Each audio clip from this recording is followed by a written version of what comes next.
on earth happened that caused us to be so separate from nature and so incredibly selfish? Modern life is not anything we could have imagined. Sea levels are rising past the extreme levels. Animal populations are disappearing at rates unimaginable to man.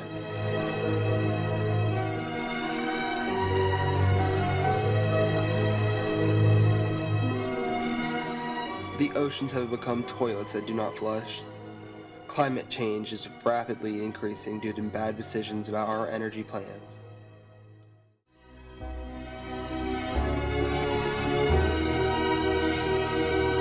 It is predicted that by 2050, urban air pollution is set to become the top environmental cause of mortality worldwide. The number of premature deaths from exposure to particulate matter is projected to triple from just over 1 million today to nearly 3.6 million per year in 2050. And more than 40% of the world's ozone-linked premature deaths are expected in China and India by 2050. By 2050, global warming could create 150 million climate refugees. About 1/3 of global freshwater biodiversity has already been lost, and further loss is projected by 2050.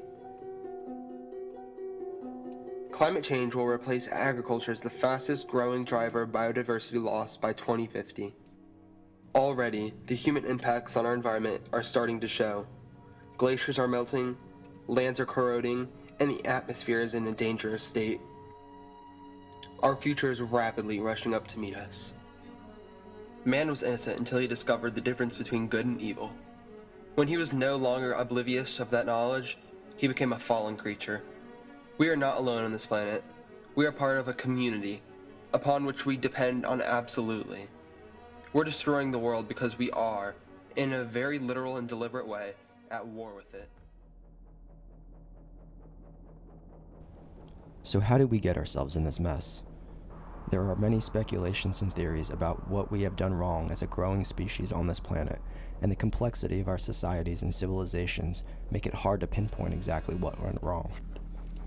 Most of our environmental, social, and economic problems, however, seem to stem from this root delusion of separation. Separation from the natural environment, separation from each other, and ultimately, separation from our true self. This false idea of separation is what allows harmful tendencies to flourish into destructive habits, which then cascade into society and planetary-wide problems.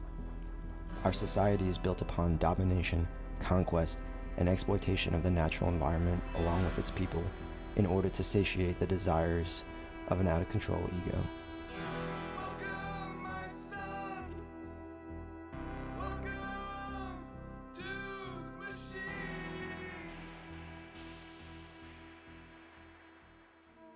It's not just an environmental problem, it's a public health problem.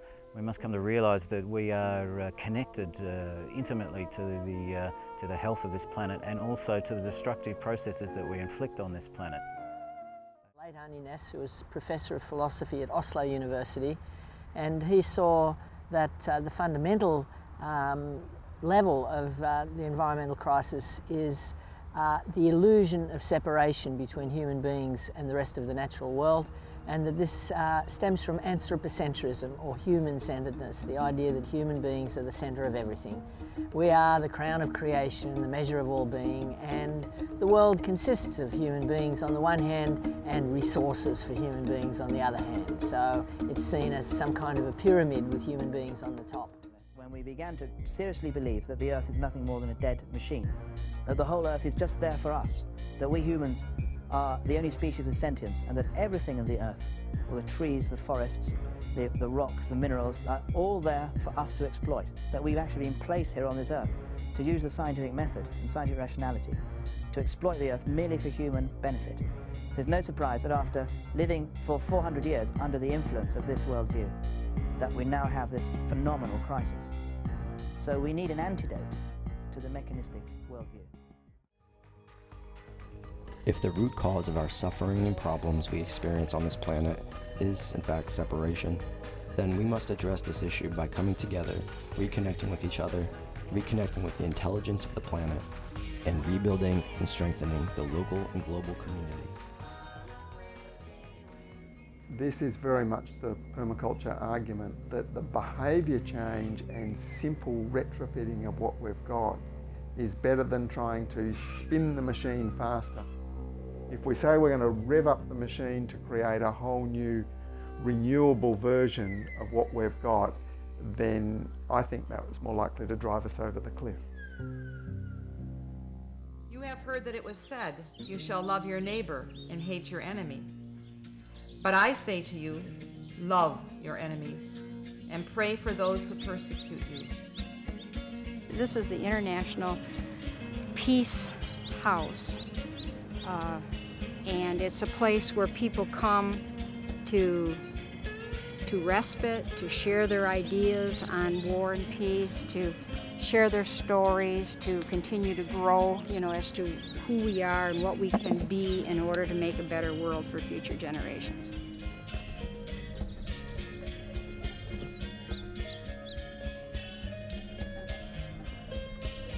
Jonah House provides a great model for how we can live together in a sustainable community. The community recognizes the failure of the establishment and the problems of modern society, practicing alternative living that rejects consumerism and capitalism while promoting peace, harmony, and sustainability. The website states, initially founded in 1973 by peace activists working to end the Vietnam War, since 1980 the community has been engaged in efforts to abolish nuclear weapons and realize a world without war.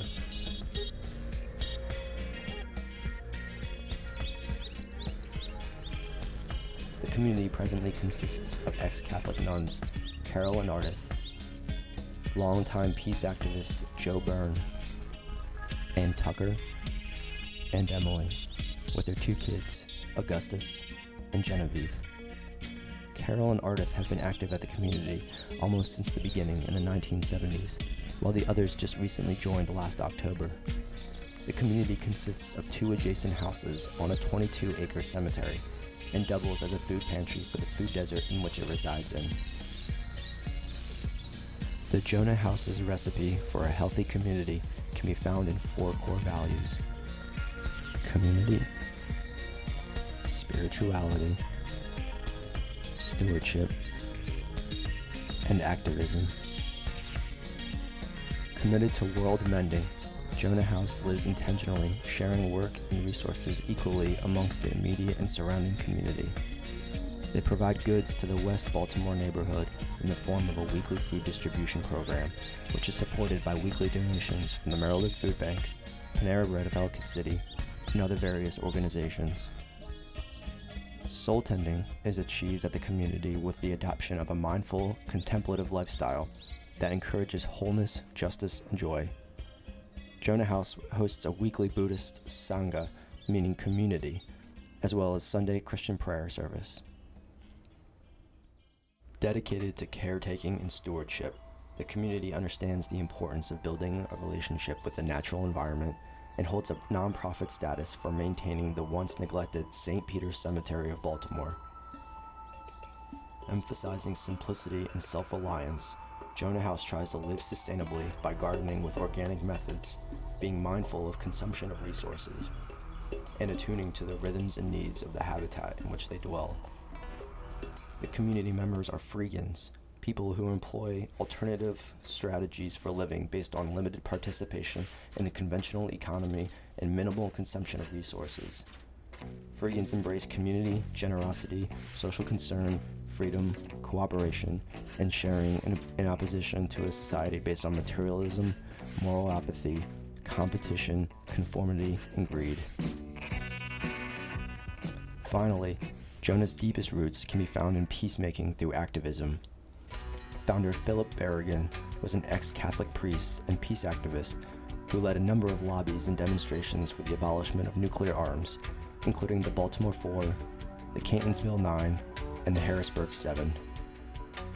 Phil and his brother Dan teamed up with 6 others to start what is now known as the Plowshares movement. Carol and Ardith are among the many who were persecuted for replicating the Berrigan brothers' symbolic act. A Plowshares action takes its inspiration from the passage in the book of Isaiah in the Hebrew scriptures. They shall hammer their swords into plowshares, their spears into pruning hooks. Nation shall not lift up sword against another nation, nor shall they train for war anymore. It's breathtakingly simple in its idea, a Plowshares action. People involved in an action go to a weapons facility. In the case of Carol and Ardith and Jackie, they went to a silo, taking with them the spirit of the gospel, their own blood, and a hammer, in order to literally to beat on whatever there is being addressed. We took our simple household hammers and we began to hammer on the tracks. We began to hammer on the top of the missile silo lid as an act of breaking our complicity. If these weapons are ever used, that we can say, not in my name. Carol and Ardith received 33 months and 41 months respectively in federal prison for their involvement in the Plowshares action. Though not as active nor as extreme, the community to this day actively opposes violence, social justice, and oppression, regularly hosting student groups and partnering with other activist communities to create a more peaceful and just world. For my required internship, I commuted to the community during the week over the summer to help with some of the daily work at the Jonah House. Monday mornings were dedicated to picking up food donations from the Baltimore branch of the Maryland Food Bank, and then unloaded and organized into the food pantry. The Maryland Food Bank partners with farms, manufacturers, retailers, wholesalers, and other sources to secure food for families in need.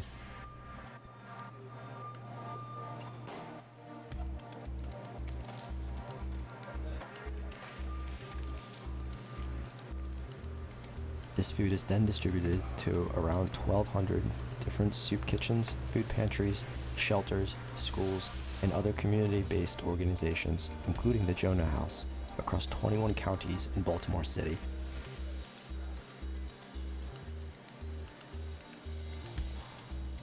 Each day, the Maryland Food Bank distributes more than 120,000 meals to hungry children and families.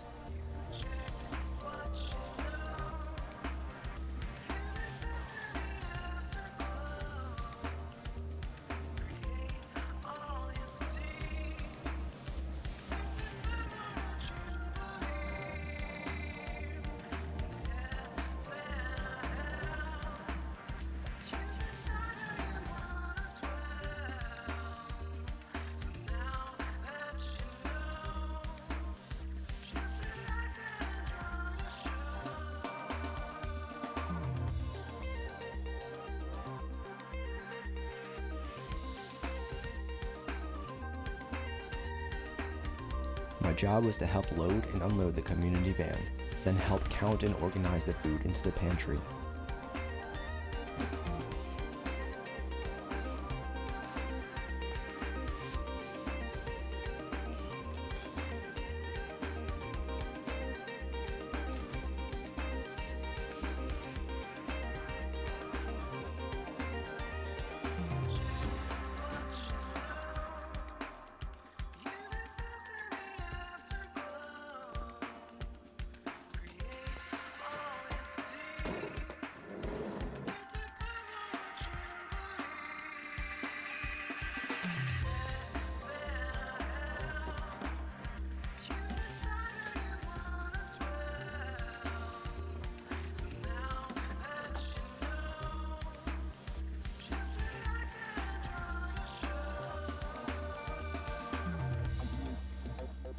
Lunchtime is usually at noon, with the entire community saying prayer, eating together, and discussing world news.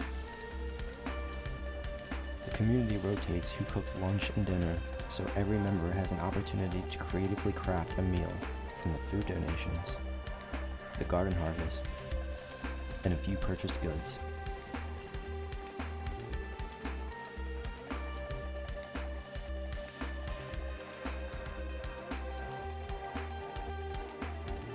Tuesdays are food pantry distribution days, where West Baltimore neighbors struggling with poverty can come to collect food bank donations. Over 80 boxes are filled each week with various things such as canned beans, expired candy, unpopular cereals, subpar produce, and sometimes even meat and dairy donations. My job was to fill the boxes with whatever perishables were available that day and give them to the folks in line. Some of the people who received these donations have been coming for almost 20 years. A few are current or recovering drug addicts.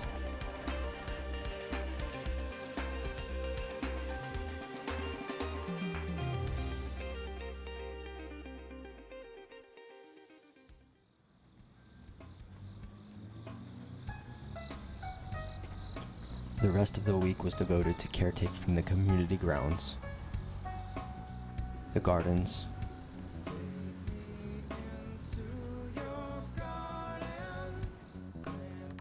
and the fruit trees.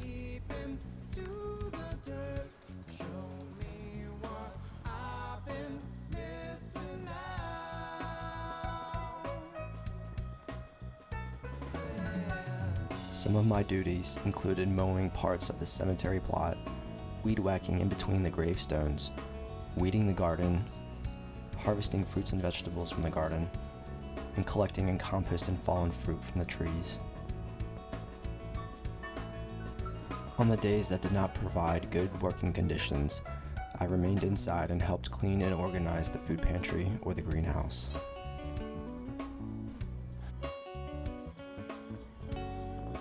My work at the Jonah House was simple. There was no rush to get things done, no worry about getting things perfect, and I was even encouraged to slow down and be present and mindful of the task at hand. It was a stark contrast of the fast-paced, competitive work that is common in modern employment. The hustle of daily life can easily distract us from making the right choices as we lazily opt out and take the convenient route because we either fear we do not have enough time or we do not have enough energy to put forth the required effort. The Jonah House best embodies, in my opinion, both types of changes that we need to see in our societies. Externally, by rethinking our relationship we have with our food and using new innovations in sustainable development, ideas such as aquaponics can significantly reduce the amounts of inputs needed to sustainably feed our communities. Utilizing permaculture principles in our policy-making process, we can make earth-friendly choices more available to us, which can make it easier to change our destructive habits into sustainable ones.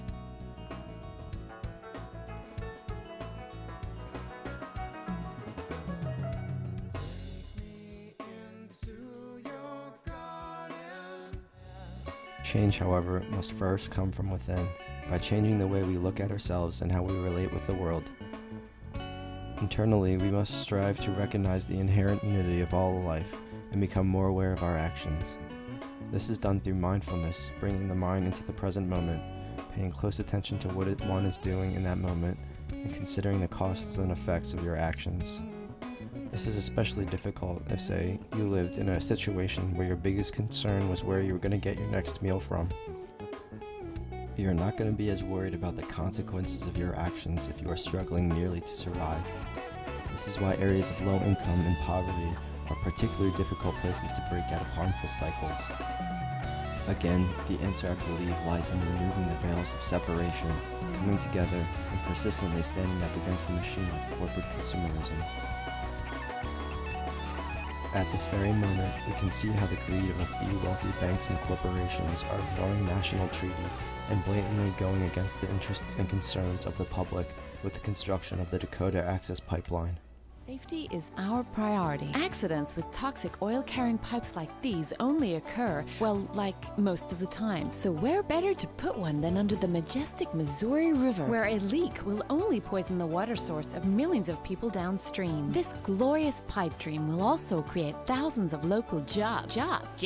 for a few months. The only thing standing between the empire, the government, and total planetary habitat self-destruction is a rebel alliance of native tribes who've come together on the Standing Rock Sioux Reservation to peacefully protect the land and water for future generations. Ew. But don't worry, we're dealing with them in a culturally sensitive way. Enough wasting your taxes to invade countries on the other side of the world to get oil. This, folks, is the original American way, invading Native American lands to get stuff we want. Sure, we signed treaties to protect Sioux ancestral lands and burial sites, but that's never stopped us before. Remember that time we discovered gold in the Black Hills? The Treaty of Fort Laramie sure as heck didn't stop us from getting at it. We even left a thoughtful gift carved into their sacred mountain to say thank you and remind them of us forever. That's the spirit we're keeping alive today with the Dakota Excess Pipeline, bringing you double the value by screwing both the past and the future in a single blow.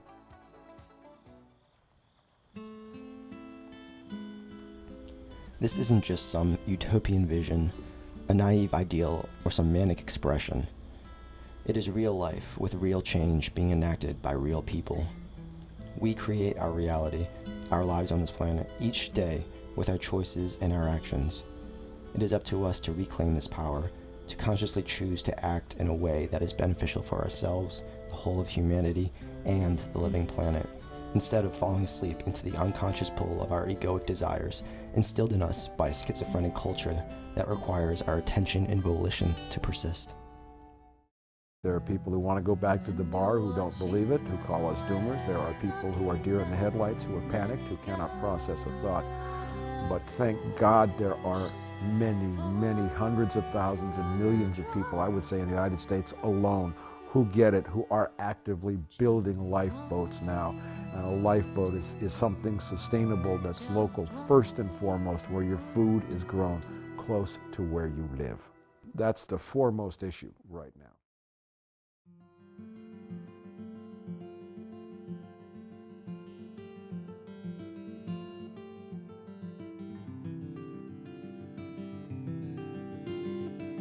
So human, look outside yourself. Search for answers puts you in a spell. Trying times have helped you build a shell and turn your world into a prison cell. Change we're looking for comes from inside. It takes patience and